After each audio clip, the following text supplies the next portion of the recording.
Hello, everybody. Hello, and welcome once again to Career Expert Roundtable. I am Bill, the company's expert, and with me, as always, is Abby from the YouTube channel Life Work Balance. And we are here to answer your questions, anything to do with job search, careers, hiring, resumes, job interviews, the job market, all that kind of stuff. It's all good. We're here to be able to try and help you guys out if people have any questions or discussions around that stuff. So if you are watching this on my channel or on Abby's channel or anywhere else, you should see some type of chat box in the vicinity of the video feed. Get into the chat and let us know what your questions are, and we will answer them. How you doing today, Abby? Yes, I'm doing well. Thank you for having me, Bill. And just to piggyback off of what you were saying, if you have any questions about your job search, your career, whatever it is, ranging from applying to jobs to interviewing, all the way to even some more like way to behave in the professional environment, please feel free to put those types of questions in the chat. A couple of streams ago, Bill and I talked about how to have conversations with your manager for performance reviews and coaching sessions and things like that. So the gamut we can discuss. So put your questions and thoughts in the chat. And I see Rourke has already said hello. Hi, Rourke. Good to see you here in our stream. Bill, you and I had talked about initially kind of discussing like the state of the employment market right now. Absolutely. Yeah, that's something a lot of people are wondering about. Yeah. Well, we were, just like 2 minutes before we went live, we were talking about the job market and some of the latest employment figures that were released primarily in the United States. There were some original numbers that were released, and then they were restated, and then there were some political kerfuffles there, and then you ended up not hearing about it. Yeah. But what I've been hearing about is that it does not look all rosy and peaches and cream right now, especially in the IT industry. There's some layoffs and things that are happening there.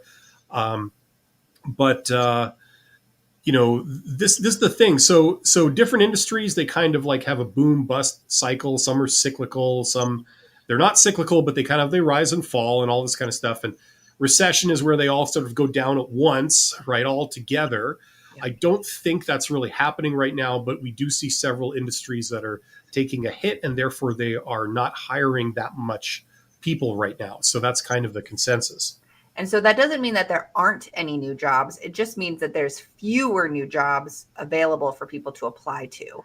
Absolutely. Which makes it difficult. But yeah, according to, the news sources, the unemployment rate is at a 4-year high. It's like the highest it's been in the last 4 years, which isn't good. And I've noticed when I'm working with my clients that they are experiencing months of searching for jobs, which, should be expected when you go into the job search process, but isn't necessarily ideal. So people are, looking for employment for 2 to 3 months before they start working with me. And then it could even be longer after we work together that they actually find something that's a really good fit for them. So it's a numbers and time game. Absolutely. Rourke here says, yes, I was in IT, and I'm pretty sure I'm not going to get another role in IT. I've been applying to accounting and to HR, accounts payable, accounts receivable roles. Mm-hmm. The good thing is to be versatile, and a lot of jobs out there. I mean, there's a lot of, I know Abby talks about it quite a lot, the transportable skills, right? Which are very real. So that's the thing. Personally, for what it's worth, I believe that IT is going to come back. It always does. It's just that it comes in waves, right? And the big disruptive factor, of course, right now is AI. Things are changing, but they're going to come back, and they're going to come back in a big way. That's my prediction. And I would say that's going to start in about 12 months if I had to put money on it. Yeah. But that's just me. So best of luck to Rourke. Well, and I think that when people are, it's really easy to blame other things when it comes to our job search. And while there are a lot of external factors that we cannot control when it comes to our job search, there are things that we can control. So for example, AI. That's a great, topic that has been top of mind for most people. AI, while it can be completely removing some jobs, it's not going to remove all jobs. And so what we can do proactively as job seekers is we can get some training on AI. We can, make sure we stay up to date on all of the changes that are occurring in that, field and the emerging technology and things like that. What we don't want to do is say, well, AI is going to take my job, and then just leave it there. If I think AI is going to take my job, what can I do to be better than AI? How can I utilize AI to be even better at my job, that it, outperforms what AI could do because a human is involved? So we have to think of it that way. Even though there are things that we cannot control, AI coming into the market, what can I control about AI coming into the market? I can learn more about it. I can increase my skills. I can become more marketable. And I ideally am so valuable to my organization because I have this additional insight and knowledge about AI that they can't let me go. Absolutely. I mean, the thing is, if you look at every other wave of innovation, I mean, name how far you want to go back. You want to go back 20 years, you want to go back 50 years, 100 years. It follows the same pattern. And that is that, when these things come in, everybody thinks in terms of like, okay, in the world of today, if we remove all the stuff that this thing replaces, and then we look at that, you know, it and then you get a lot of fear, uncertainty, and doubt about how it looks like a dystopia. And the part that everybody they always miss, because it's very hard to visualize this, is all the enabling things, that all the new stuff that will come in, because you have a new tool, right? You have a new tool. That tool enables you to do all kinds of new and exciting things that you weren't able to do before, right? But we can't visualize. But it was like, it took me 2 days to do it rather than 2 minutes Yeah. to do it. Yeah, like think of like when the internet came in. I mean, I remember that. First it was computers, like, just on a desk, like not connected to anything. Yeah. Then it was the internet. And when the internet came in, everybody preached doom and gloom even more. This will be the end of everything. It'll replace everybody's job and it will leave us with nothing. Now, of course, we know what happened, right? It does replace a lot of things that, went by the wayside, but it enables so much more, including like the medium over which we're talking right now. Absolutely. And yeah, so I mean, the thing is, what you can't see when you envision what this new AI world is going to look like is you can envision what everybody is going to be able to do just with these new tools, right? Because we don't really know what that looks like. Well, and even today, how people are using AI, nobody knew that it would look like this even 2 years ago when AI started to emerge, or 3 years ago when it started to kind of become popular. Like, it's going to evolve at an exponential rate that no one can predict. Yeah. And so, we can't have doom and gloom mentality about it, and we can't blame our slow job search on things like that. And right now, I mean, I talk about entrepreneurship and stuff. So one of the interesting things is that, okay, you've got this new tool that's arrived, and a lot of the bigger businesses and things, I mean, for all their purported embrace of these new tools, they're really always very conservative. They really don't want to change in a meaningful way. And so it always creates an opportunity for, individuals and people that would start up small businesses and things around this stuff. They're open to using these new tools, whereas a lot of businesses and things aren't. So there's a real opportunity to run rings around them and make a lot of money. So I mean, that's something that not many people are talking about. Yeah. But yeah, anyway, let's get back to so we heard from Rourke there. Now Rourke says here, I think this is the next one. Yep. I do have a question about in-office visits. My wife's work was looking for several roles that I applied for and would like to stop by the office, but my wife says the CFO might blacklist me since she hates cold calls. How best to address that hurdle? That's an interesting one. I just talked to someone this morning about networking, and there's this mindset. I have the mindset as well. So it's something that I have to constantly work to just tell myself that it's not going to be that bad. The chances of you getting blacklisted from showing up to chat with someone is slim. Yeah. If they blacklist you, they got problems. You want to work there. Yeah. So like, who are you to dare? How dare you talk to me? Yeah. No. So that who do you have to be to talk to that person, right? That type of response is a major red flag if the CFO were to blacklist you. Now, a lot of this comes from this mindset of like, well, I don't want to bother this person. I don't want to take up their time. I don't want to, like we make up a lot of excuses as to why we shouldn't go through that type of exercise of just like showing up to the office.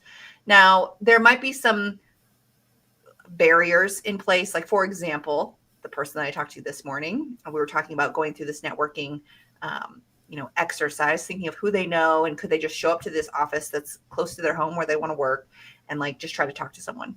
There might be security measures in place where they have like a front desk where you have to badge in to get through and you can't like just go talk to someone. In that case, try to get the CFO's email address if that's the person you want to talk to. Send them an email, offer to buy them coffee. Maybe you can meet close by. Maybe you could bring them a coffee. Maybe it's just a Zoom call. The worst that can happen is this person says no. And I guess maybe in your wife's perspective, the CFO blacklists you. But in that case, it's probably better that they blacklist you because you probably don't want to work with them anyway if that's going to be their response to you trying to build your network. So I think the thought for me is, what's the worst that can happen? If you show up in person and you come bringing your resume or you want to talk about a specific role that you were interested in, what's the worst that could happen? Yeah, I mean, it's a huge topic, and there's a lot of different things you could talk about here. I mean,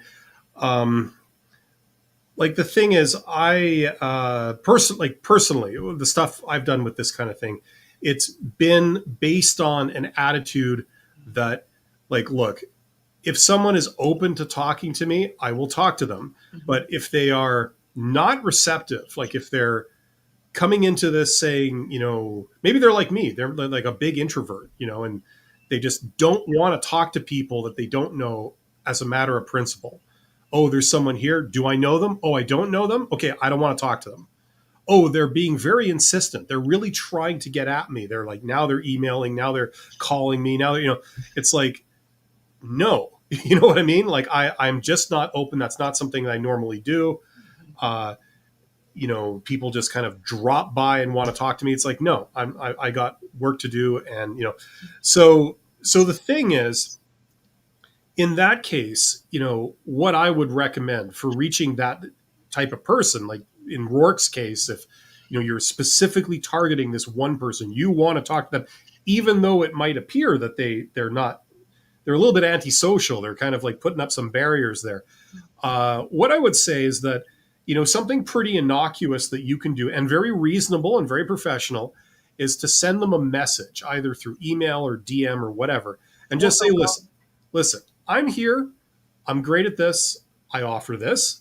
If ever you're looking for that, let me know, so that, if they happen to be on the lookout or just on the DL for someone that can do that, we have a vacancy here, we might want to fill it, and then you show up and you express yourself very professionally, and it's a very low pressure kind of thing, which they would probably appreciate, especially if they're acting the way the CFO is acting. You know what I mean? That's probably the best you can do, in my opinion, for this type of person. The way networking works and these outreach things is it's like sending out job applications. Like you don't just apply to one or two jobs. You apply to hundreds of jobs. Like that's kind of the name of the game. So this type of networking works exactly the same way. You're going to not focus on pinning your hopes on one person. It's just an approach. You do this to hundreds of people. And the idea is that out there right now, there's somebody in a position that's higher than you that has the ability to hire. And they are looking for someone that, has some of the skills that you have, in which case they might say, hey, let's talk or, something. It would be advantageous for them to pursue you rather than post a job and go through all the headache of doing that kind of thing. So. Yep. And Rourke, if you scroll down to the bottom of our chat list, Bill, you'll see that Yep. one of Rourke's last comments says, I'm not worried about bothering them, but I have to pre-think and practice how I'm going to respond to conversation stoppers that might come up. I was hoping you could help with ideas of what to say so I can practice my responses. And in that case, the conversation stoppers might be someone saying like, nope, this person isn't available. And that's when you kind of go with what Bill's technique is, was like, well, if something ever comes up and you're looking for this type of person, here I am, here's what I do, here's the value that I could bring, would love to hear from you, and you kind of like are forced to leave it in their court, and they may not ever get back to you. That doesn't mean you can't follow up with them. Like, hey, I noticed this role was posted. I'd be happy to chat with you about, my expertise in this area and how I might be a good fit for this role. I applied, but wanted to talk to someone directly. You can just kind of leave it out there. The worst that can happen is they don't respond. Yeah, it's like there's a very specific type of personality, someone who usually works in outside sales, that they have the personality, they have the savvy to be able to work on people, and they'll be persistent, and they'll follow up with the person that really doesn't want to talk to them, but they will gradually try and turn that around. And I'm not saying they're always successful, but first of all, they have the personality where they don't mind doing this. They might even enjoy that kind of interaction with people. Most people, in my experience, don't, to varying degrees. Yeah. But these people do. Now, if you're that type of person, then you could maybe go beyond what Abby and I are kind of saying. But I think for most people, it's like, look, if you happen to be looking for this, then and you think it's a good idea to talk to someone that might have it, then let's talk. Let's do this. But I'm not going to try and persuade you if you're actively kind of hostile to me, or you are putting up a lot of barriers for this. You know what I'm saying? There's a lot more productive things you could be doing. You know what I mean? Instead of doing this. So that's kind of the way I approach these things. Now, each to their own. There's different strokes for different folks, but that's kind of, in my experience, like a type of networking that almost anybody can do, saying, listen, if you're looking for this thing, I have it. Maybe we should, investigate further. And I think that's something that most people can do. And it feels right because you're not really pestering people. You're not really being forceful or doing any kind of hard sell. Yeah. So that's what I'd say. Well, and I saw, it was like on some social media thing where it was like, here's a tip on how to get people to want to help you. And it's using a phrase called, or that's along the lines of like, if there's any chance you could do X, Y, and Z, or, it's like along those lines, like, I'm just going to throw this out there. And if there's any chance you might have the time to sit down and talk to me, that like phrase can psychologically cause the other person to be like, there is a chance, let me help you. It feels a little bit more positive to them.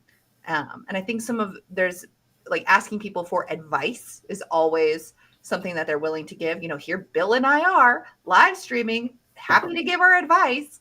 And so people feel much more open to give advice to others. So when you kind of start off by asking like, hey, do you have any advice for someone who's looking to break into this field or who wants to work for your organization? Those are great conversation starters if you're not even really sure where to start with a conversation with them. Yeah, makes sense. Now, we kind of were dealing with Rourke here, but I'd like to go back to where we left off. Peace of mind. This is the next one. So I've noticed that there are more medical billing and collection jobs lately. Yeah, that's, I guess, in the States and in Canada where I am. Yeah.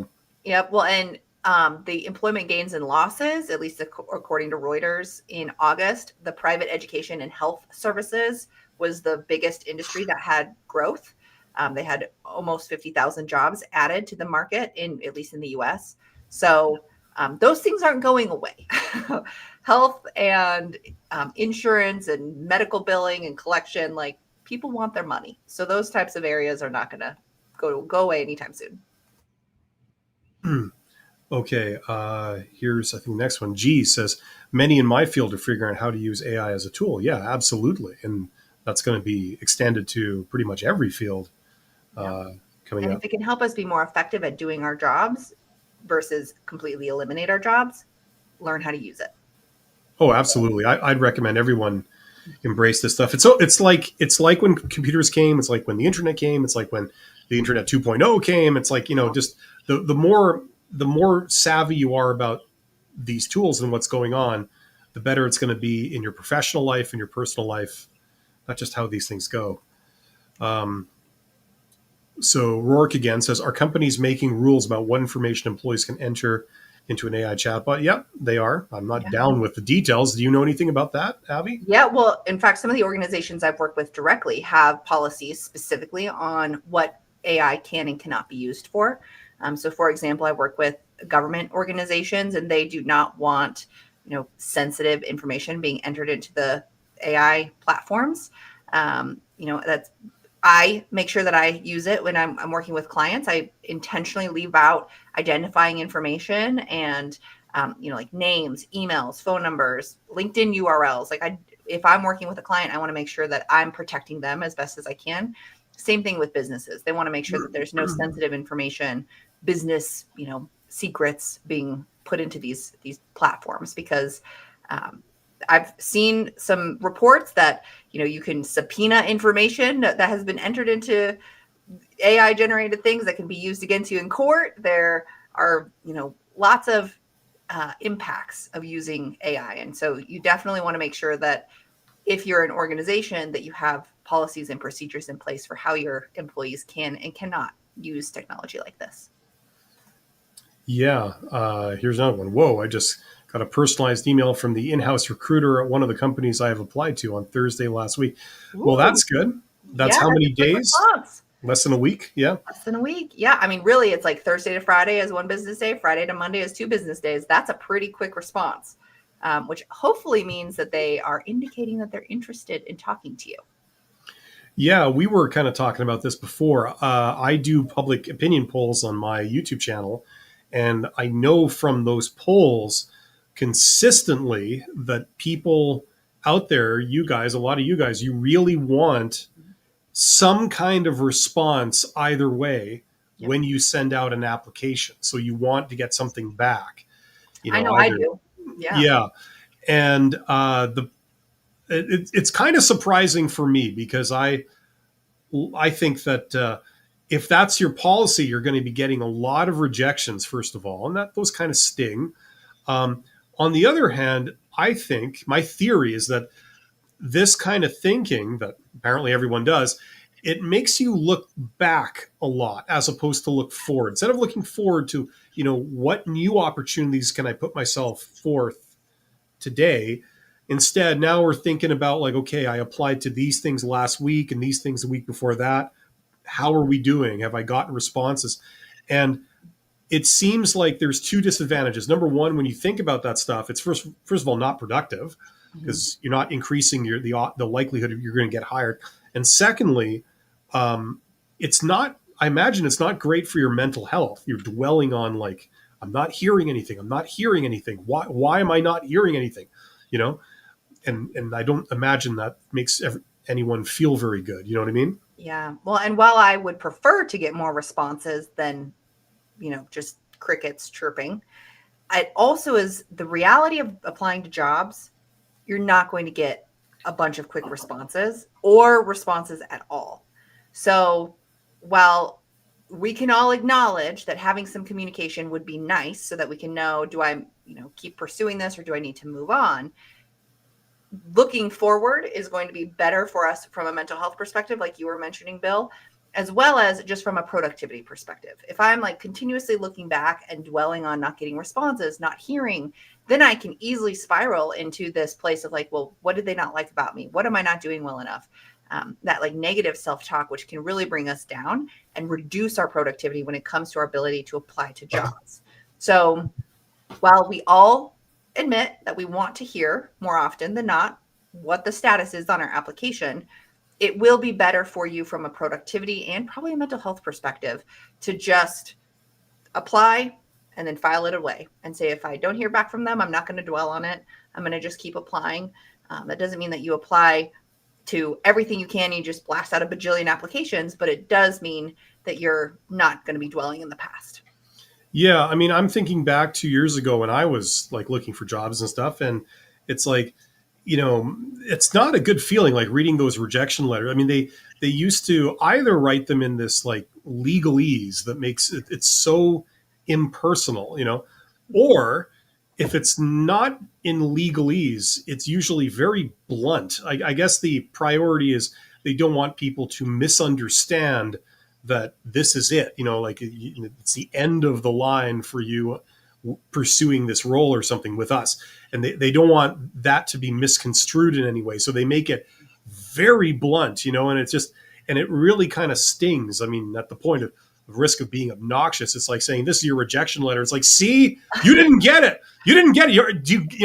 Like this kind of thing. Worst. Yeah. And it's like, it would, I mean, how do people feel getting that? It kind of tears you down. It's bad enough being rejected for a lot of stuff, but then you get like constantly reminded in a very blunt, like obvious, in your face kind of way, the other, like, and what I remember, I don't know if people still do this. I think they do, but like just the choice of wording, the choice of wording is very poorly done. It's like saying, you didn't measure up, or your skills were insufficient for what, our standard is, or stuff like this, which is completely inaccurate. Well, and a better qualified candidate, which is what Yeah. usually is that like phrasing that they use, is like, well, I applied to this because I'm qualified. Yeah. So you why say am I you're not looking for qualified? this.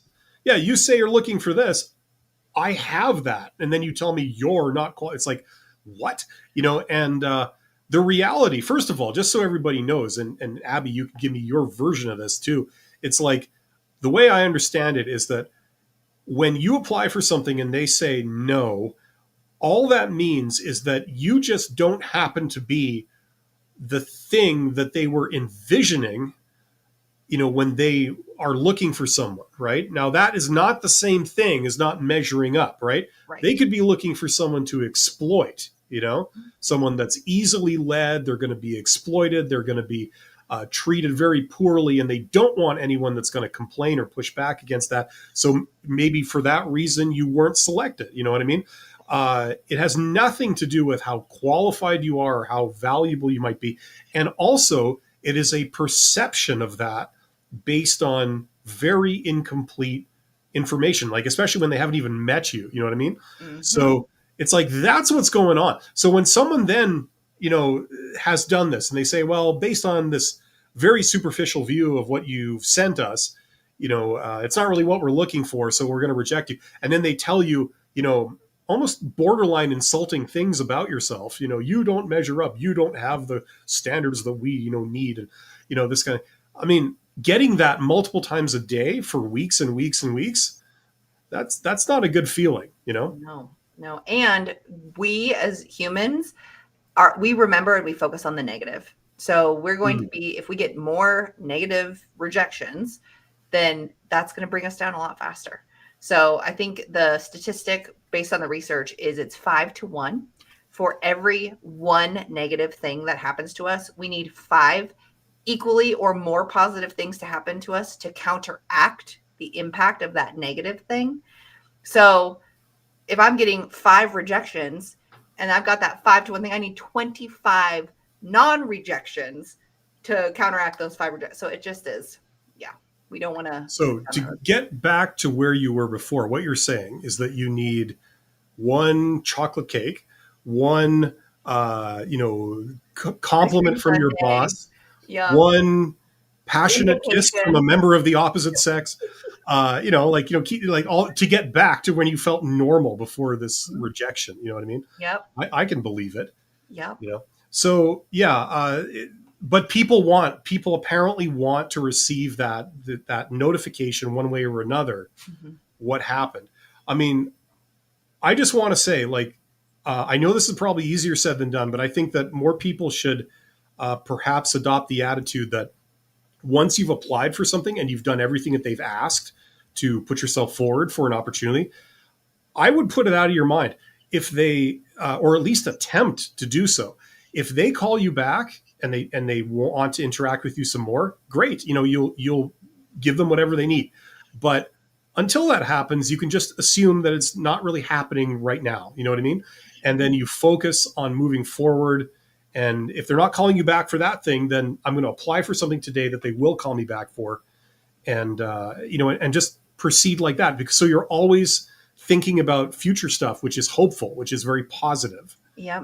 I would say kind of along those same lines, and you don't want to never look backwards. So you want to have an idea of what the like dream companies are that you want to work for, the ones that you're going to put in a little extra effort, and maybe the specific roles that you feel like you are the best fit for. If I'm applying to, let's just say 100 jobs in the course of my job search, I'm not going to be able to follow up on all 100 of those jobs in a really Yeah. effective, meaningful way. But if I know that of the 100, I have 10 that I think are the best fit for me, that I, love the organization and the actual work that I'm doing is going to be a perfect fit for my skills, then putting in some of that extra effort to check in and follow up, that's worth it. So looking backwards at all of those 100 jobs that I've applied to, probably not the best use of my time and energy. Looking back on the top 10 of those 100 jobs, that's probably a better way to spend my time. Yeah, it makes a lot of sense. Now, I think we did this one. No, there's Kathy here. Mm-hmm. Kathy says, I've been working as a flight attendant for 25 years. Well, that's good. That's like this kind of, like that. You can't see my arms, but that's kind of, anyway. There's another comment below, like a couple below that says, I've been in college while working and now hold a master's degree in educational counseling. Okay, there we go. So there's the continuation of it. Yep. Right on. Well, that's good. Didn't see any other comments from her. But well, you're not alone in the sense that you have one career and you do it, you take it quite far, and then you get some training and then go in another direction. I mean, that leads to some of the most interesting people I know. yes. People that have kind of got, and not only the fact that you did one career and then you did another one, but you got a kind of an interesting or a strange combination of things. Mm-hmm. I think that really gives people the edge. I like working with people like that. I do too. And I think even, let's just make some assumptions here. In educational counseling, you could go to a lot of places with that. You could work with adults, you could work with, children or students in a variety of ages and stages. And so your experience as a flight attendant probably gives you a really unique background that a lot of other people who might be applying to jobs in that educational counseling sphere don't have. So you can probably work with a wide range of people, whether it's personalities, conflict styles, problem solving, communication, all of those really important core skills for your degree and the field that you would go into with that, based off of the previous industry that you were in. Yeah, what's interesting is that you can either combine those backgrounds directly and say, like, okay, flight attendant, educational counseling. Okay, how can you combine them directly?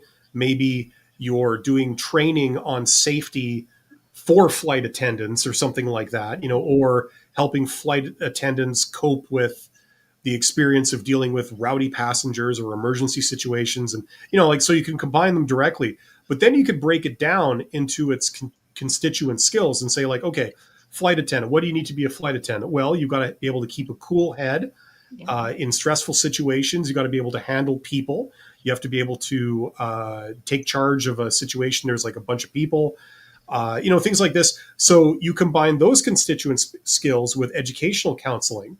Maybe in education, you got a lot of, dare I say it, very timid people that, are a far cry from people that, can keep a level head in an emergency situation. So maybe gives you a unique insight to be able to go and educate those people or do therapy with them or, whatever. So that's a great thing about having, a lot of things in your background. You can like combine them in new and exciting ways that really give you an edge, Absolutely. So way to go, Kathy. Scaramouche. That reminds me of the Queen song, right? Anyway, I recently applied for an internal role. I was shortlisted for the role and did the interview. The next week, a colleague who came back from leave was allowed to apply for the job, but applications had closed. Okay. And then the next comment from them. Yep. I'm annoyed by the company not following protocol and reopening up closed applications. Okay. Yeah. That's from an HR perspective, as someone who has been in HR, if you miss the application period, you miss the application period. So it does feel a little fishy, especially if you feel like you haven't heard back and maybe they were like waiting for this person. But just because you're on leave doesn't mean that you can't log into the system and apply to a job either. And if they were waiting for this person, then why didn't they wait for this person to come back from leave? Anyway, there's a lot of questions that I've got going on, and I would feel annoyed as well. if I were in that situation. One thing you can try there, I mean, it's worth a shot, is this is a perfect reason to reach out to either the recruiter or the hiring manager Mm-hmm. if you have their contact information and ask them and say, like, listen, I was on leave. It seems that I missed that window to apply, but I feel I'm really qualified for this and I really want it. Would I still be able to apply? Does it make sense for me to send you an application or anything like that?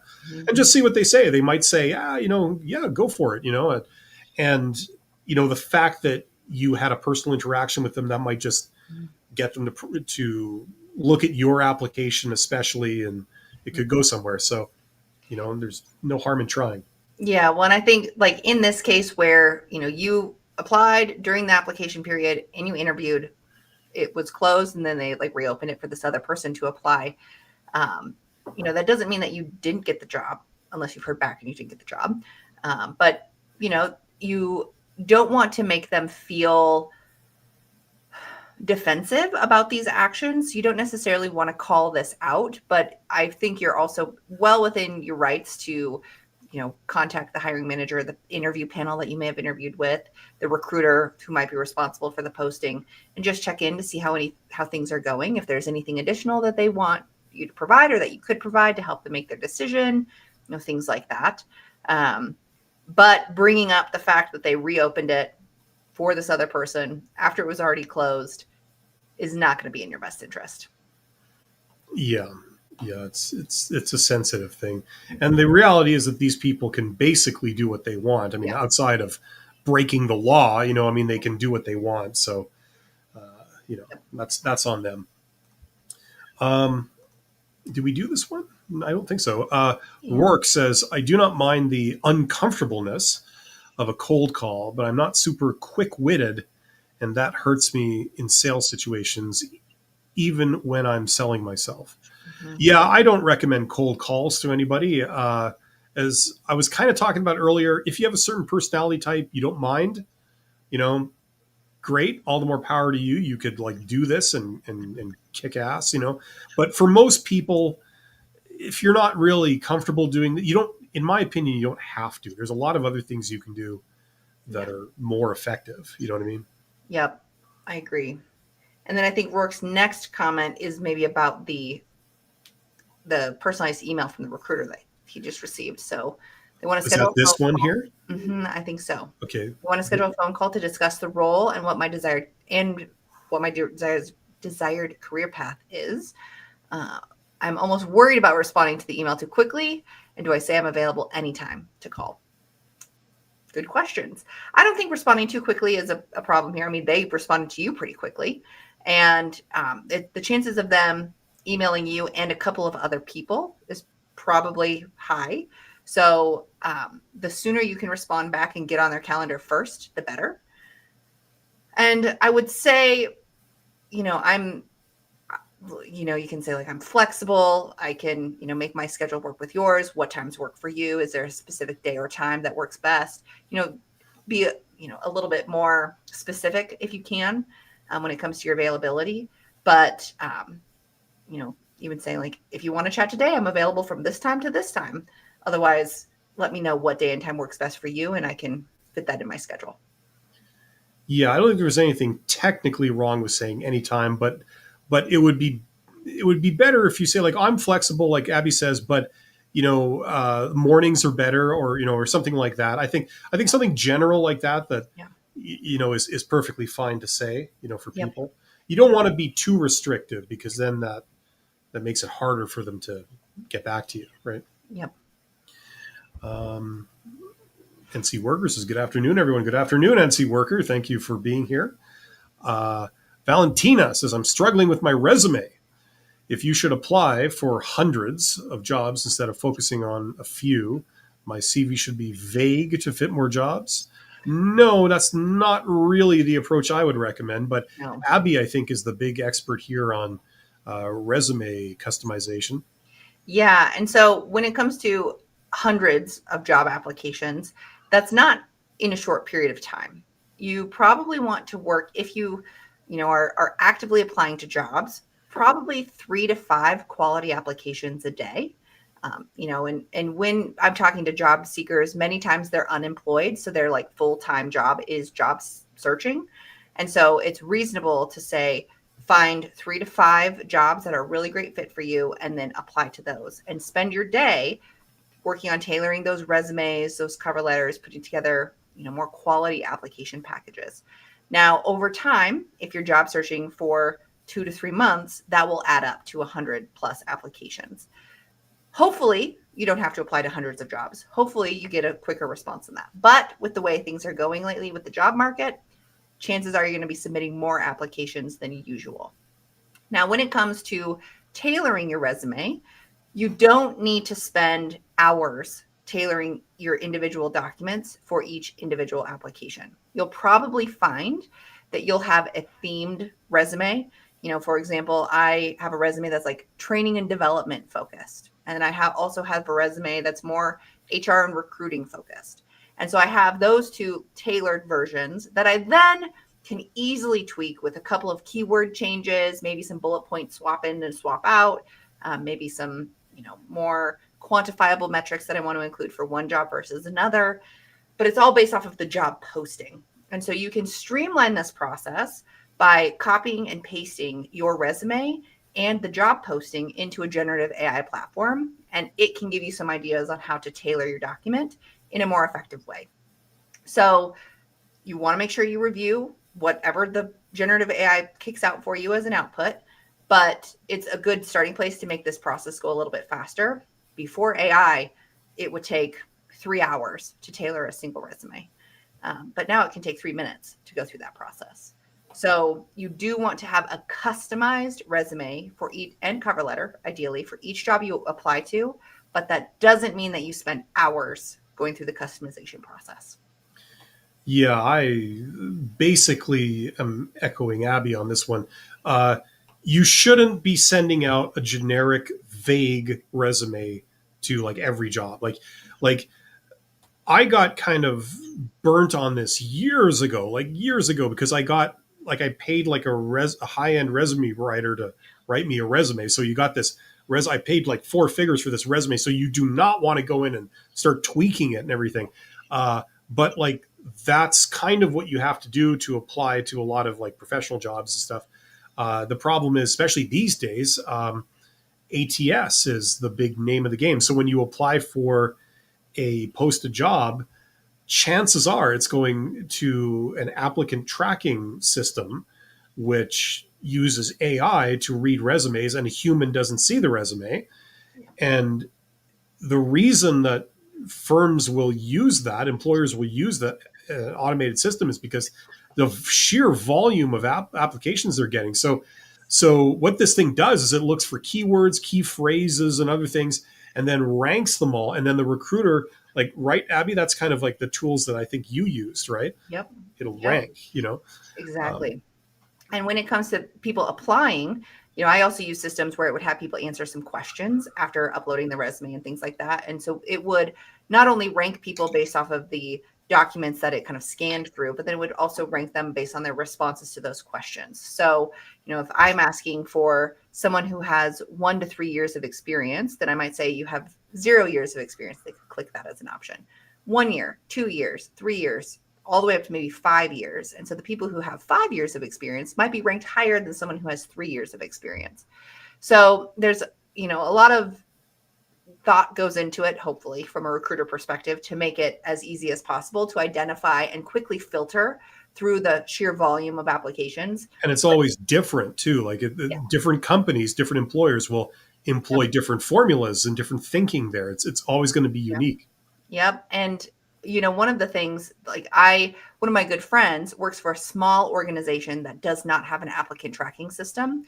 And so they're in the process of hiring for several engineering roles. And so what they do is they take resumes and their job description, and they actually put them into AI and ask AI to analyze the fit based off of the resume to the job posting. And so they're even using tools that are not necessarily like company approved tools to quickly filter through applications to determine this information. And so you do want to spend time, because I know as a recruiter, you can tell when something is generic. You can tell when someone created one document and is submitting it to every single application. When someone has written one cover letter and is just tweaking the name of the organization at the Change top. the name. Yeah, that's it. So you can tell. And even if they hit all the boxes and they check all of the things being the best fit, once you get into the documents, if they feel generic and vague, that puts you lower on the list. The people who put in a little bit more effort tend to rise to the top. Yeah, so it tends to be a losing strategy to have like a one size fits all resume, one size fits all cover letter, change the name, out it goes. That tends to not work very much anymore. That might have been the strategy, I don't know, 10 years ago that would have been okay, but unfortunately it doesn't really work now. So the bottom line is what I'd recommend would be kind of like what Abby says. Go to Chat GPT. You could use any of these platforms, but I'd say start with Chat GPT and paste in the entire text of the job posting. Say this is the job posting. Paste in the entire text of your master resume with all your stuff on it, right? Mm-hmm. Maybe a 3-page resume. Every little thing you've done there that you could put on a resume, make a version with all of that stuff on there, right? Mm-hmm. So you paste that in, and then you say, listen, I would like you to create a custom version of my resume that's tailored to be as close of a fit as possible to this job posting that I'm going to use it to apply to. Yep. Right. And then it will rearrange stuff. It might rephrase a couple of things. It might eliminate a couple of things that are like totally irrelevant to this job. Yep. And then give you a sort of, here's your custom resume for this position. Now you need to proofread it just to make sure. Don't just blindly send it off.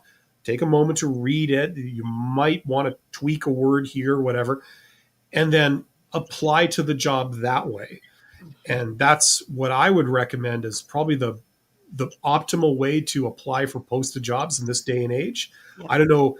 I'm interested to hear Abby's thoughts on like what if you would tweak that for yourself. Yeah, no. So I have what I call like my master resume, which, is 4 to 6 pages long. It's got everything in it, 20 plus bullet points per job posting job that I've held. And I'll take that, paste it into ChatGPT, Grok, whatever generative AI platform, and I'll take the job posting and I'll say, help me create a tailored resume. Now, one of the other things that I might do is say, like, here's a specific job. Please identify, based off of this job that I've held and the bullet points that I put together for it, what are 5 to 10 tailored bullet points for this specific job posting? And then I can filter through, pick which ones I think are my favorite, which ones I think are the best, highlighting my skills as it relates to the job. So you could do it per job, or you could just do your entire document. You don't want to get lazy and just accept what ChatGPT or Grok kicks out for you. You want to be very intentional about only including the relevant information. Now, this is something that I think has come up in our last couple of streams, Bill, but it's the fact that you are writing your resume for the reader, not for you. So Yes. While I might have 10 plus years of experience in this field, that's very impressive, and I have these accolades and awards and all these things that I've done, does the reader care about all of those things as it relates to the job that they are trying to fill? Chances are the answer is no. Chances are they're looking for very specific things from a potential candidate. And if I am going on and on about all these great things that I have achieved and accomplished and overcome that are not related specifically to the job that they're trying to fill, it's just fluff that they don't care about. And Absolutely. They're going to move past my resume, even though it's quite impressive.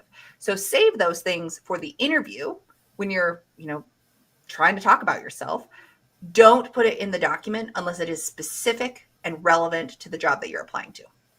Absolutely. Yeah. Yeah. You're absolutely correct. I mean, the resume, the thing is, there's a conflict that people have with resumes. On the one hand, you feel like it's almost like a valedictorian thing where they here's your list of accomplishments. Here's your accolades, like everything you've done, wow, look at that track record of all this stuff. Right. And, you feel like, okay, this is me and I'm proud of all of this. So therefore, naturally, I want everyone to know that I've done all these different things. Right. The problem is that, like Abby says, that it's not about you. Everyone thinks it's all about me. It isn't about me. It's about the recruiter or the hiring manager or whoever is on the receiving end of this. They're looking for someone. They have a very specific need. They're looking for someone that's the closest match to what they're looking for. and they don't really care about everything you've done. They only care about you in as much as you have the things that they are looking for. So time spent telling them that you've got all these different things that weren't what they're asking for, usually not only is it neutral, it actually counts against you. It Yes. wastes their time. It dilutes the things you do have that line up with what they're looking for. Uh, so the perfect thing would be for you to send them something that says exactly what they're looking for, no more, no less. That would have been the perfect ideal. We can't always do that because we're not mind readers, but that's what we're shooting for, right? And So that's why I also recommend uploading a cover letter with every job you submit, because your resume is this like snapshot of how you are the best fit for the role that you are applying to. You're hooking the reader, you're hooking the recruiter, the hiring manager, whoever it is, to say, oh, I want to know more about this person. Then they open up your cover letter, which goes into a little bit more detail about who you are, what you've achieved, what you're bringing to the table that you haven't yet mentioned on your resume, which then hooks them even more to say, I want to talk to this person. I want to schedule a phone interview or a phone screen or an actual in-person interview with this person, so we can see if they really are as good of a fit as they say they are, or they're making me think they are. yes. We have something here from Keish Richard says, yep, there's been a downward spiral dwelling. So very negative stuff. Keish, you're awesome. And you might not believe this, but out there right now is an employer that's looking for you. They're looking for exactly what you have. The problem is that you're not connected to that employer. They're looking over. You can't see my hands. I got to make this so you can see my hands. They're looking over here. You're over here. There's no connection. That's the problem. Okay. And there's a lot you can do. There's a lot you can do in the posted job market. There's a lot you can do in the hidden job market. You need to be looking for sure in both those places. Yeah. And also keeping in mind the hidden job market's like 5 times the size of the posted job market. Okay. So for a start, tune into both those things if you aren't already. Yep. And I think Keish was commenting kind of on our discussion about not looking backwards. When you're applying to jobs and you keep getting those rejection after rejection after rejection, it's so easy to get into that downward spiral. And while we think we want responses so that we can just get some communication and move on, that like negative feeling of rejection that we're not good enough, we're not what they're looking for, really has this negative impact on our mental health and creates this downward spiral that's hard to overcome and get out of. If you're a guy, you discover chocolate at that point. If you're a lady, you discover cheesecake. I think that's how it goes. I'm not much of a cheesecake fan, but I will. Really? Cheesecake is a thing with women. I've noticed that. I don't know. Anyway, maybe it's just the women near me. I'm not sure. Joe Pan says, "Let's go." And speaking the truth. Again, I think that was in response to our conversation about looking forward, not looking backwards. Yeah. Well, it's true. Yeah, it's true. I mean, you've got the background in psychology there, Abby. I mean, that's the thing. Like psychology and job search, I think, go hand in hand. I think there's a lot of people that could use a lot more insight on the psychology of this stuff as you go through it. Like almost every angle is about psychology. So far today, we've talked about rejection. We've also talked about reaching out to people. And like, if you've never done this before, your perceptions or you feel like you're bothering them and, but their perception of it is like completely different, So, I mean, there's a lot of interesting psychological elements to this whole area, Yes. And I mean, even the psychology of like putting in effort to your applications, like, well, I'm not going to get hired. I have to submit 100 applications. I'm just going to create one resume and submit all of them. Like that, the psychology of that is interesting as well. So every aspect of this has to do with how we are, thinking and behaving, how the employer or the recruiter is thinking and behaving, and trying to make some connection with that. Yeah. And everyone wants to know what the perspective of the other person is. So I think a lot of job seekers, you would love to know like what's going through the recruiter's mind and how they see like if you submitted a resume or something and what's going through their mind as they're reading your resume. What's their reaction to everything? What do they notice first? How much do they read? The first thing they read, what's their first impression? And so on. What like we would love that. The hiring manager, what did they think? How does it differ from the recruiter's perspective? when they No. read your resume, when they first meet you in the job interview? I mean, is there a rule? There's like a rule. I heard there's a rule. The first minute or 2 minutes or 7 seconds, they know if they're hiring you or not. Mhm. Like explain that. Like, where does that come from? What is that based on? Yeah. You know Yeah. what I mean? I think there's Well, a lot of people that would want to know. I know I'm going on, but I want to say I think there's a lot of people that could really use answers for how this stuff works. And I want to just encourage you. The more you can talk about that, I think a lot of people are interested. absolutely. Well, and I think the problem is that every individual is different. So you might have one recruiter who is psychologically approaching it from one way, and then another recruiter who works with that other recruiter who's approaching it from a completely different perspective. I know that probably the best, at least simplification of the process initially from a like application review perspective is that it's very transactional. It's not even about the people involved. It's just the data that the recruiter is able to go through on their screen initially. So that's why creating a personal connection with that person and getting some emotion involved early is always going to make your chances better than, just passively applying and waiting to hear from someone. If I am a recruiter and I have 5 applications from people who I don't know, I just get, their submitted resume, cover letters, their answers to supplemental questions. And then I have one person who I went to a career fair and they introduced themselves and then they followed up with an email and I see their name in the pile. I'm going to say, I want to spend a little bit more time on that person's application and review to see if they're actually a good fit for this or not, versus the 5 who are a blank face at this point, just documents. So if you can get Yeah. some emotion involved, then your chances are probably higher.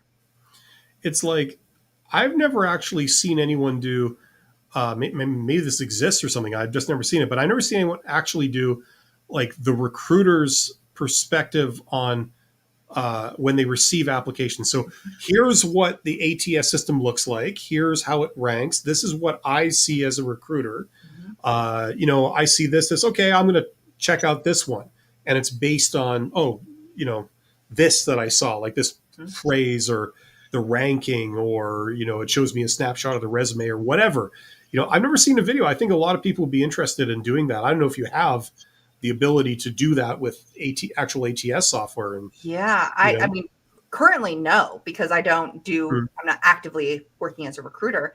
I think organizations might be a little hesitant about that because they don't want anyone's, personal information getting shared. So you have to probably be pretty careful about that. But it would you could just load some sample information into it and make a mock-up and say, this is what they see and this is what it looks like, or something. Yeah. I think a lot of people could benefit from that, just personally. I agree. Yeah. And the interview stuff, I think the understanding the mentality of a recruiter, and you make a good point when you say there's lots of different types of people, but I think that there's some principles that are universal. Agreed. And then there's some principles that might apply. It'll apply for some people, but not others. Yeah. But at least if you have like a lot of the common stuff laid out, I think a lot of people would get a benefit from that because they've never been in that position where they're on the other side of the table. Yeah, I agree. Let's see. Let's do that. Okay, so we have Rourke talking to someone else. We've got Rourke. AI lets me do that in an hour or so per job. Tailor documents. Okay, but it took me 4 to 5 hours to create the resume template. Yeah, that's usually how it goes. It's a lot more. Put a lot of effort into that master document. Yeah. Then you never have to update it again. You have to just add to it slowly as you get more experience, education, certifications, whatever it might be. But it will take a chunk of time to create that initial document. And then it becomes infinitely easier when you've got that finalized version. Yeah. And I mean, I'm not some like power user of AI, but I mean, I use it a lot. I know enough that like it has memory and stuff. And I mean, you can tweak your process over time. Mm-hmm. So it knows your preferences. If it's customizing your resume, it'll make decisions about what it thinks is a good fit, but you can also tailor that process and give it guidelines of what and how to do, how to do it. So, I mean, that's the more you do, the more efficient you get and the more effective you get at doing that. Okay. And AI lets me pepper the resume with the best keywords to pass any ATS that my resume might be scanned by. Absolutely. Mm-hmm. It's like you're using a computer to maneuver another computer. Yeah. Um, thank you, Jopan, for your kind words there. You're welcome, and thanks for being here. It's interesting world. Thanks for trying to prompt people to add some questions and comments to the chat. We love all the things that come through because it's, helps us help you. Yeah, it's we're here primarily to answer your questions. So whatever you're wondering, whatever you're struggling with, let us know, and we'll do our best to help you out. Guy Incognito says, "What does congratulations mean?" I got that in a response after an interview. Unfortunately, we regret to inform you is all I've ever seen. I'm scared and confused. Don't be scared and confused, Guy Incognito. You're awesome. It's all good. When they say congratulations in an email, I presume that means you get the job. Yeah, that's an odd thing to put in there. Maybe it was a typo. Maybe it was, like, congrats on a great interview. You don't get the job until you actually get the job. So always keep that in mind. You do want to keep an eye out for those, like, signs that could indicate that things went well, as well as the signs that indicate it didn't go as well. Congratulations. If I see that in an interview, makes me feel like things went well in that interview. It just must have gone better for someone else. Yeah. If you're looking for a blanket response, if it was me, I would send an email in response and say, well, thank you very much, and then ask about the next step. Yes. Right? Like, yep. Go from there. Interesting World says, is this truth, guys? I heard this said by someone the other day. Well, if someone says it, then it must be true. When you get in the room with the interviewer and you handed the resume to her or him, most of the time they don't care about the resume. If you're in the interview, they're not going to care, presumably, unless they requested it from you or for a specific purpose. Yeah, and their comment continues next. They just want to see if they like you or not for the job position, and the resume, most of the time, they do not even look at it, and they just want to either like you or not. So in most cases, let's just say best case scenario, as a recruiter, this is what I would hope would happen.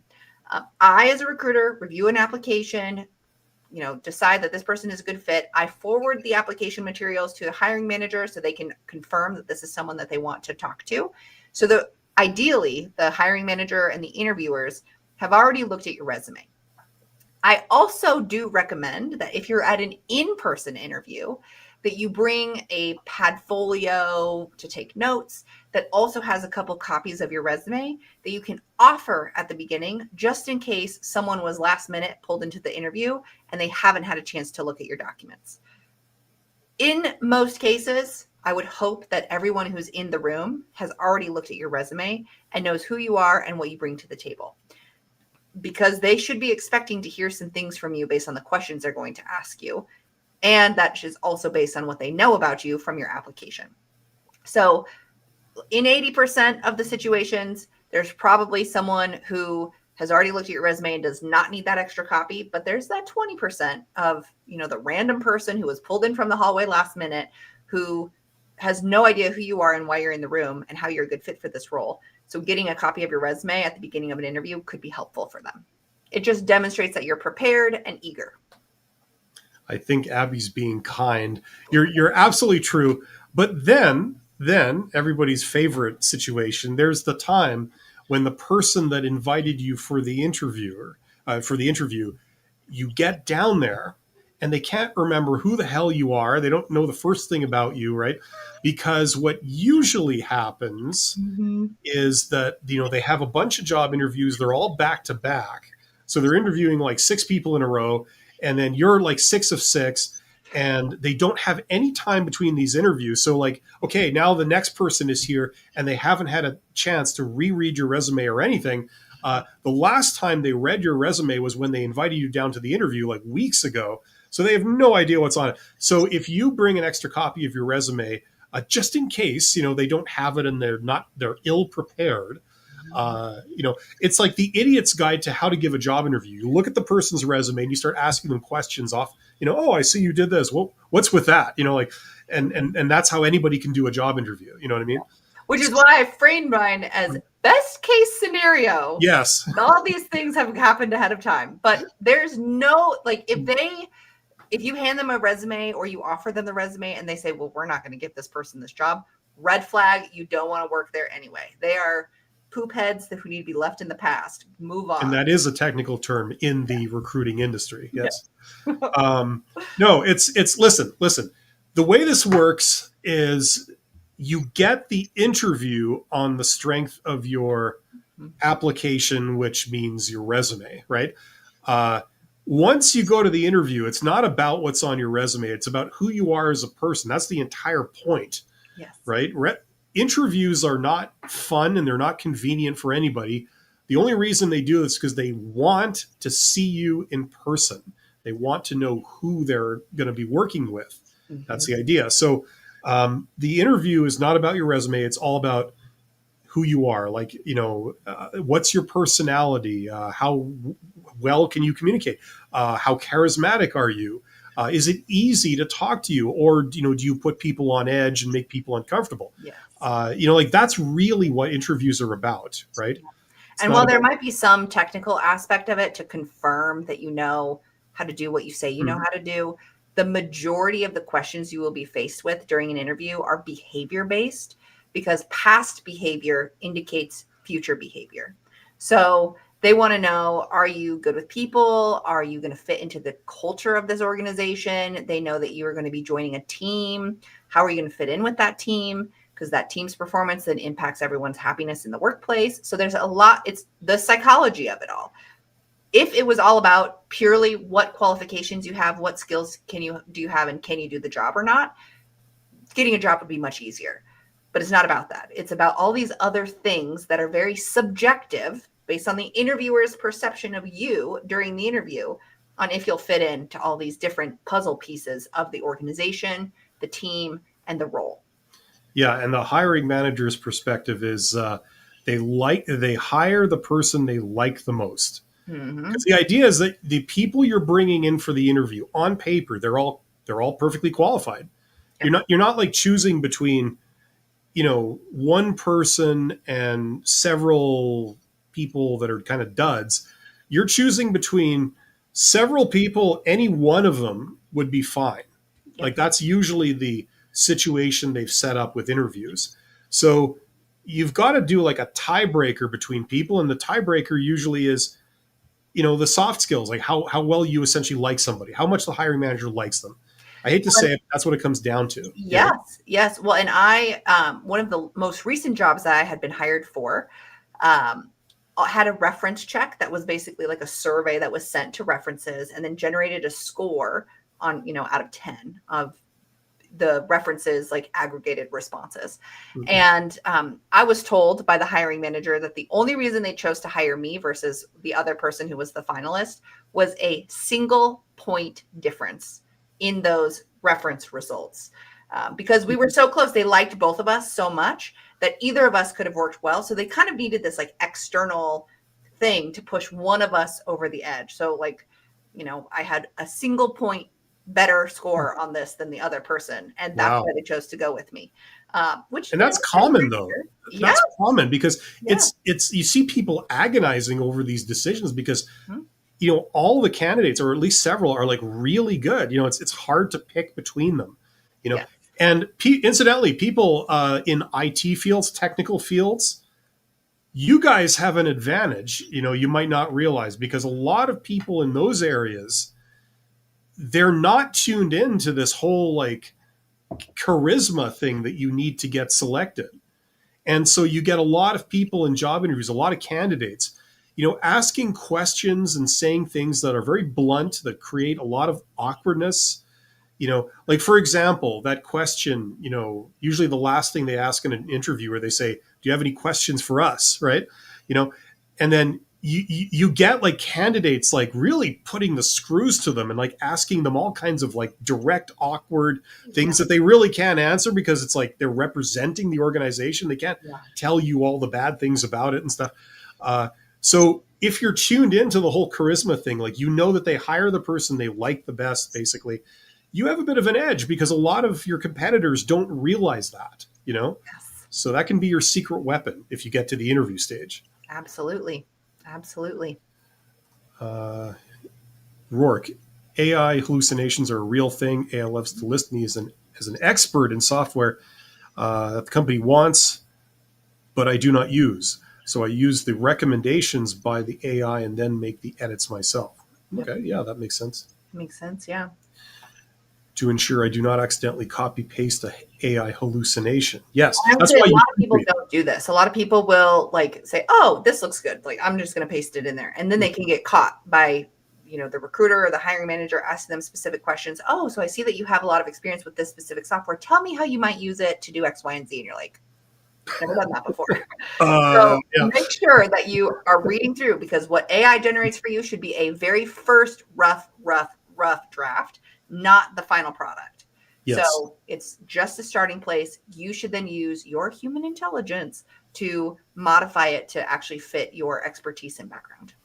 Yeah, always proofread. Always proofread. Like that's a critical step, and you might want to tweak things just to, if it sounds too robotic even, or mechanical, you might want to just add something in so it sounds like it comes from a human. Yep. Rourke, how do you recommend attaching a cover letter when the online systems like LinkedIn or Indeed sometimes do not have a section for a cover letter? Love this question. I just had this discussion with someone last week. So if there's only one spot to upload, you want to check the size of the document that it will accept. But I would create an application package that has your resume first, then your cover letter, and then like any other supplemental materials that you think that they might find helpful in evaluating your application. So just combine it into a single document. My recommendation with that too is to ensure all of your documents look the same. So for example, on my resume, I have a very specific header that appears on every page of that document, which max should be 2 pages. I have the same header that also appears on my cover letter. And then if I include anything else, like, if they require a list of people who would be recommendations or references, I would have that same header. So you want to make sure it looks like a very professional package put together that represents you.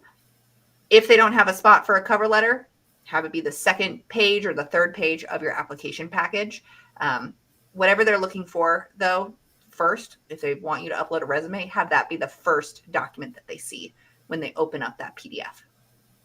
Create a watermark of your face, just going like that, in the back on every page. Oh, that's right. Personal branding, right? That's what it's for. Amy says, I took your advice and honed in on the characteristics of the position I wanted. I chose the keywords from the job description and used them during my interview. I got hired. Thank you. That's awesome. That's great news. Amy, congratulations. Yeah, congratulations. And you obviously did everything right there. So way to go. Keish says, I'm out of the negative space now, and thank you for encouraging me, Bill and Abby.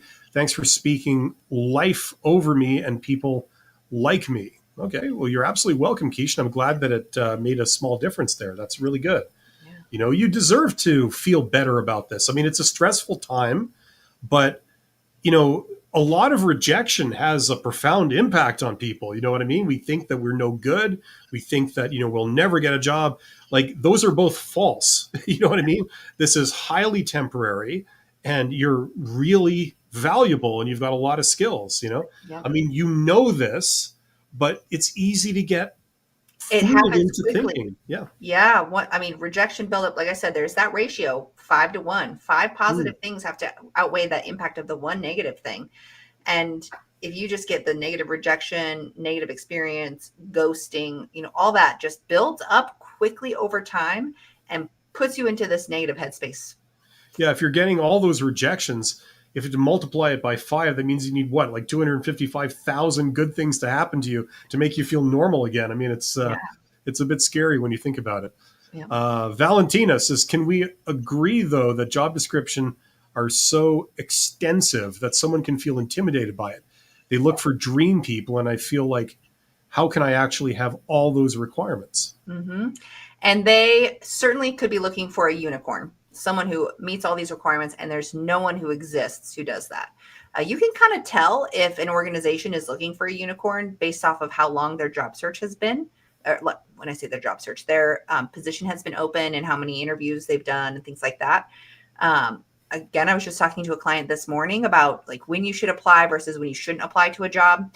And I would say if the job has been open for about a month or less, then you're probably still good to apply for that job.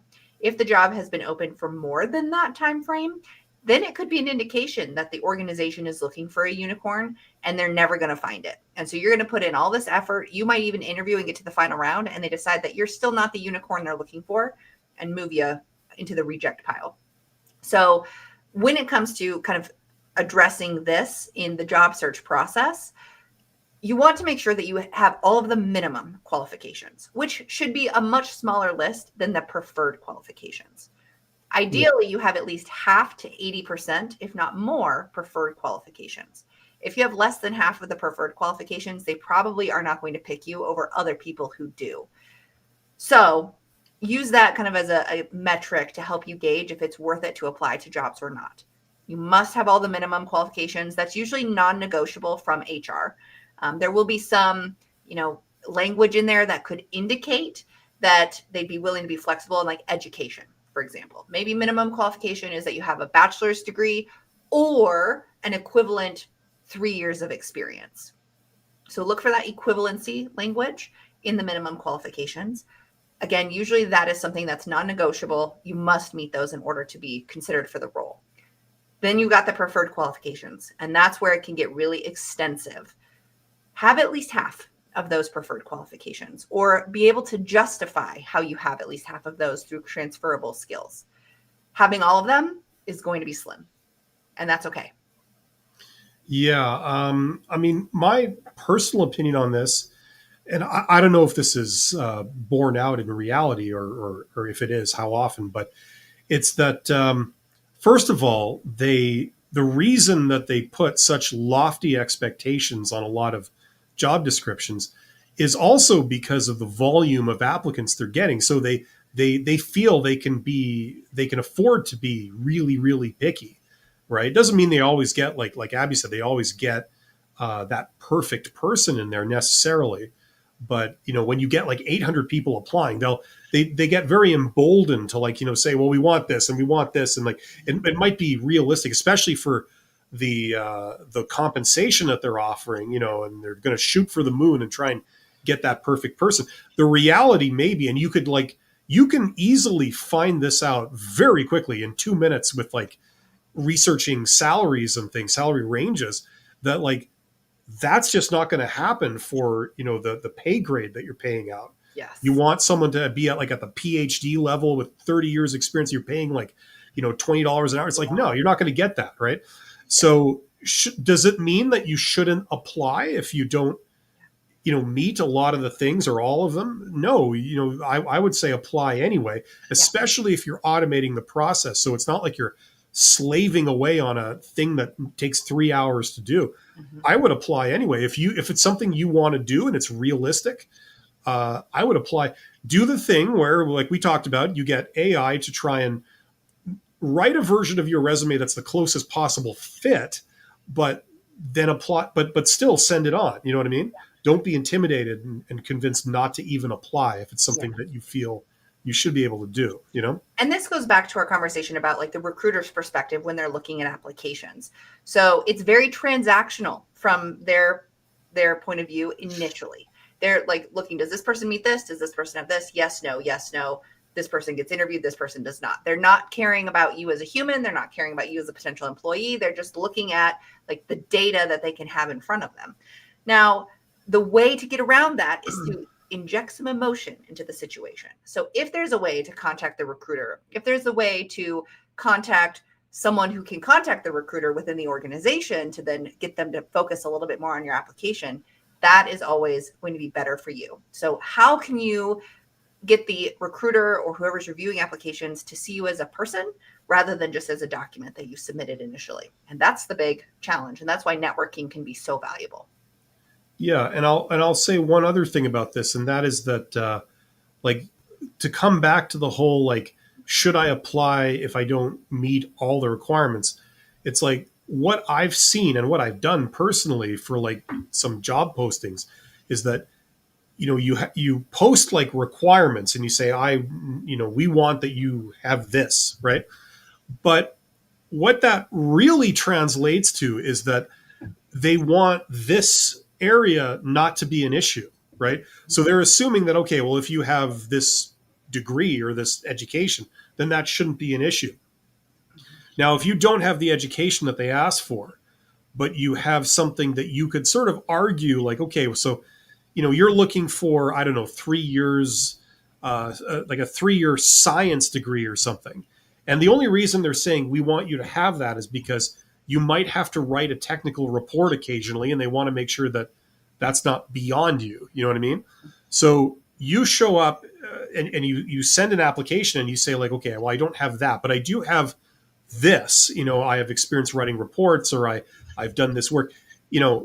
It's not what they asked for. It's not that they said that that was the minimum, but de facto you do meet the minimum requirements because you can write reports, and that was their area of concern, right? So you know what I'm saying? Like you can make a case for yourself. So even if you don't meet the minimum stuff, but you still feel the job is reasonable, I would say apply for it and just make your best case. Yep. And so one of the organizations that I've worked for recently, we instituted a policy of including this language, which I just put in the chat, Bill. It's probably easier to do the Twitch comment because it's the full thing.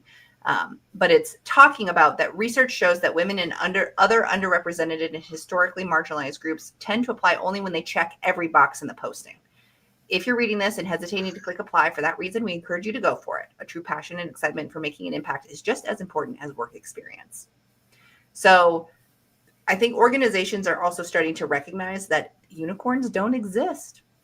Their chances of finding someone who checks every single box for a job posting is going to be slim to none. So if you find yourself checking, at least 50% of the preferred qualifications, why not? What's the worst that can happen? You're saying they're including this language on the job, Yes. the job posting. Yep. And I've noticed that not just that organization that I've worked for, but many other organizations are starting to include language similar to this so that people feel more confident to apply rather than, Well, this is where self-confidence comes into play. I mean, I don't care who you are. And, you know what I'm saying? I don't think it's limited to gender or ethnicity or anything else. I think it just, you need to, people develop a certain amount of self-confidence, generally speaking, with experience. It depends where they start, but it tends to increase over time. Yeah. So if you're younger and this is something you're worried about, you feel like, I guess it's a form of imposter syndrome. Do I really have the right to apply, or will they laugh me out of the room if, when they get my application, apply anyway. You know what I mean? Anyway. Like you're an awesome person. You're valuable. And a lot of the reason why people succeed or fail in jobs is more to do with the interpersonal relationships and like how you get along with people and how you communicate. And maybe they're a certain type of person and you happen to be a very similar type of person and you just click. You understand each other, you communicate the same way. A lot of that stuff ends up being more of a determinant anyway, rather than just simply qualifications. So apply anyway, and you never really know what's going on the other end, but at least this way you have a chance. Absolutely. Okay, so going back up into the chat, so we've got number 912 Racing says, I have a career goal. Yep. But I feel stuck because I'm specialized and the pay is good.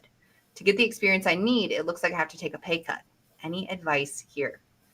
I would say don't take a pay cut, because what you're doing is you're saying like it's uncertainty. You're saying like, okay, there's a chance that this may happen, or there's a chance that that may happen. Because you don't know, I would say don't take a tangible, retreat now. Yeah. But if you can tack something on, like in terms of skills or experience, now that's a reasonable thing to pay off in the future? Like, for example, maybe you learn networking, or maybe you go back to school on the side and you learn business, or you learn AI, or you learn some other skill or thing like that. You learn public speaking. You learn to improve your conversational ability or your personal charisma. So you're investing in yourself. You're planning for the future, trying to make yourself more like, what's the word, Abby? Like more Marketable, maybe? yeah, more marketable. There you go. But it's not directly costing you anything now. You know what I'm saying? I would rather stay where you are, don't take any kind of pay cut, but do things that are clearly beneficial in a general sense, that will make you more valuable, or recognized as being more valuable, Yeah. and do it Well, that way. I wonder if, maybe this, you're specialized, you currently have a job in this area. In your organization, is there a way for you to have a conversation with your direct supervisor to come up with some sort of agreement to let you start to dabble in this other area to build the experience you need while still simultaneously continuing your current job? So if you are specialized, but you've got a handle on your workload, you're feeling like you could take some extra projects on, is there a way to collaborate with someone internally in your organization, build relationships across departments, with clients or customers, however that might look, to get the experience you need to then continue to move in this career goal that you're shooting for, that doesn't require you to take a step down in pay? There's ways to get creative about it. Maybe it's even volunteering your time with an organization you feel strongly about to do the stuff to get the experience you need to then put on your resume, because you can include volunteer and unpaid experience in that capacity. But there's more options than just quitting and demoting from a pay perspective, than that option. Yeah, and I want to say one more thing here. Like, to Abby's point, the volunteering thing, it's like, for example, let's pretend that where you work, you put in your time, you get paid, and you're fine doing that. But every once in a while, maybe the boss kind of has some volunteer kind of optional duties and says, listen, I got to send someone to this trade show or to this event that represents our department or our company. I got to send someone to this conference or whatever. You don't get paid extra for it, but it's a bit of travel and whatever. And maybe traditionally you've said, no, that's not part of my core competency. I'm not a salesperson. I just do accounting or whatever, but maybe, it's an opportunity. You say, like, okay, listen, you know what? I'll go. If you're okay sending me, I'd like to go. Mm-hmm. And you've never done that kind of thing before. Now you're representing the company. Now you're meeting people from other companies in your industry. You're having to engage with people, things that you don't normally do, right? And so, number one, you're a little bit more visible where you work, so that can help. You probably won't be the first one out the door if they do lay people off, for example. But secondly, you're making connections, you're developing those skills, and that can open doors in many ways. Yeah. So, it'd be something to that kind of investment in yourself, like take on volunteer stuff. And maybe your boss is grateful that now you're enthusiastically volunteering for these, so he doesn't have to he or she doesn't have to assign people to it and stuff like that. Yep, absolutely. Alpine's Path. Pal. Yeah.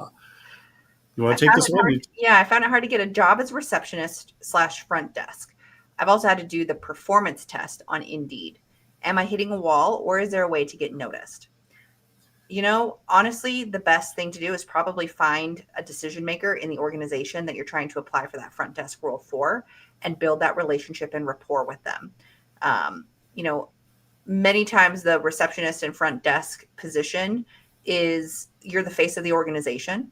And again, if you can somehow inject some emotion and connection and relationship into the application and hiring process, your chances go up significantly. So if I know that I'm, let's just say it's a small local business near my home, I know they're hiring for it. If I'm going to apply for a receptionist front desk position, I'm probably going to show up in person and, look my best, have a prepared and professional resume, try to have some conversations with someone, make some of those connections versus just blindly applying through platforms like Indeed or even, on the company's website. So networking somehow Yeah. inject that emotion into the situation for those decision makers. Not to like reduce this down to almost an insulting level or anything, but a lot of people can answer phones. A lot of people can do those tasks. What separates the good people from the bad people is not like the experience they've had.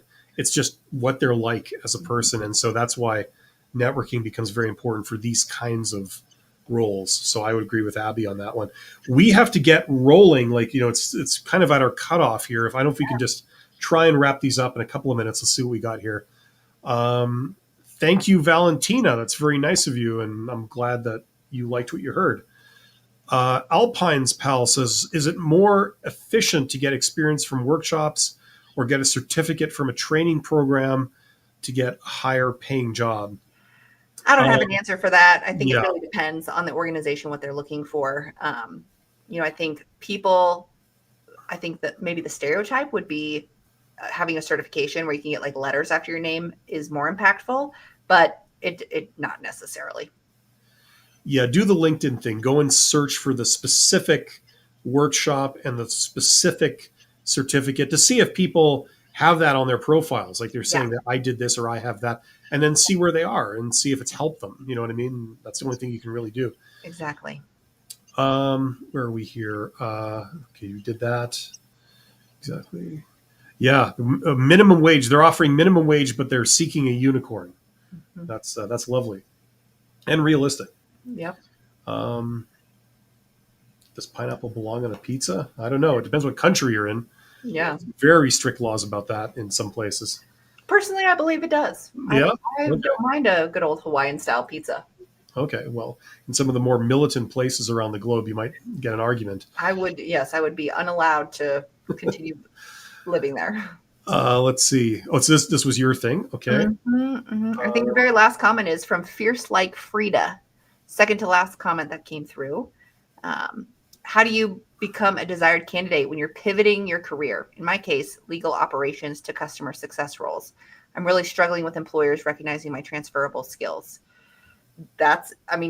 Transferable skills is for sure the way to highlight your ability to do a job well when you're switching industries. And it may have to do with just how you're presenting those transferable skills. If you haven't already looked into using AI, I would give that a shot to see what recommendations ChatGPT or Grok might have. Take two different job descriptions. Like, this is what I used to do. This was my job description that I applied to for my current job. And here's a job description that I'm looking to apply to. What transferable skills do you think are the most critical for success in these, in this new role?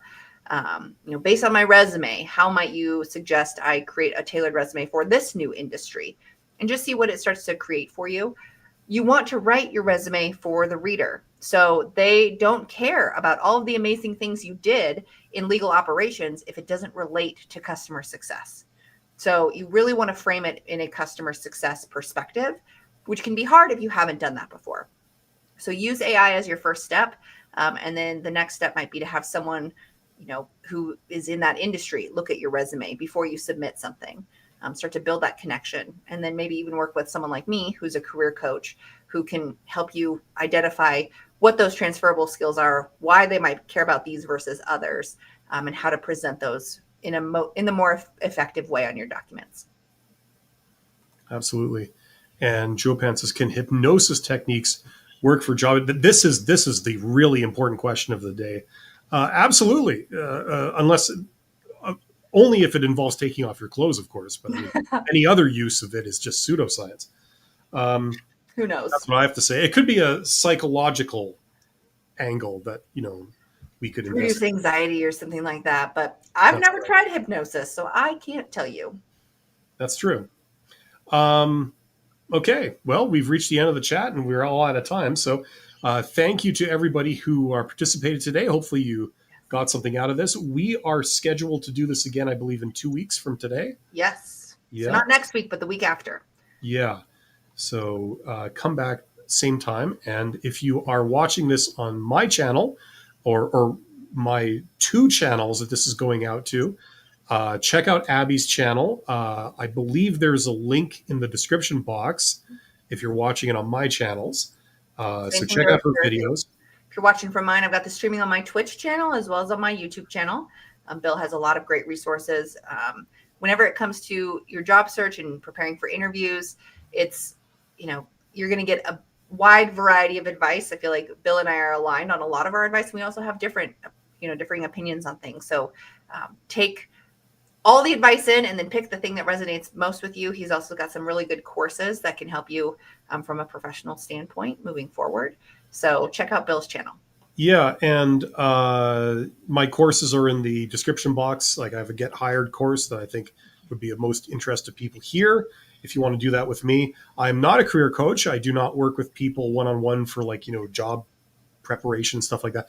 But Abby is a career coach who works with job seekers. If you need someone in your court, on your side, someone who's got your back, it's going to help you get your resume in shape so you can get interviews, and then get your interview technique in shape so you can get offers. And you're looking for someone to work with you, check out Abby's channel. You have links to all your consulting and coaching services there, right? Yep. And so I help people put together their application packages. But the bread and butter is the interview strategy sessions that I offer for people. They usually feel like they just need one to really start to accelerate their success in interviews. So if that's something that you think could help you moving forward with your job search, let me know. Yeah. And on my channel, I regularly advocate for sort of 2-step or 2-phase kind of process. If you are trying to prepare yourself to do job interviews, the first phase is when you work kind of by yourself, learn the answers for common questions, just figure out what your answers are going to be, memorize them, that kind of thing. But the second phase is working with somebody else. And that could be a career coach, that could be an HR company, that could be a friend or family member, but you're going to be doing mock interviews where you simulate a job interview, where you sit down and then you have somebody staring at you, asking you questions. And it's quite a different experience than when you're practicing by yourself alone in front of a mirror or something. You're not super nervous, you can think clearly and stuff. It's a whole different thing when you got someone staring at you and you're out of your comfort zone. So as I understand, Abby, this is kind of one of the things you help people with. You do these mock interviews. Yes. And give professional feedback on, what advice you have for people to do better and stuff like that. Yep. So people will give me a job application or a job posting that they've applied to, and then I will create tailored questions specifically about that job and their resume. And I'll act as an interviewer, and we'll record our Zoom session, and I'll then give them feedback on their nonverbal body language, their responses to questions. I'm not an expert necessarily, so I listen for clarity and conciseness. Does your story make sense? And so it's really helpful for people. And while it might be uncomfortable to go back and watch that recording, and it might even be uncomfortable in the mock interview setting, it simulates what it's like to be in a real interview.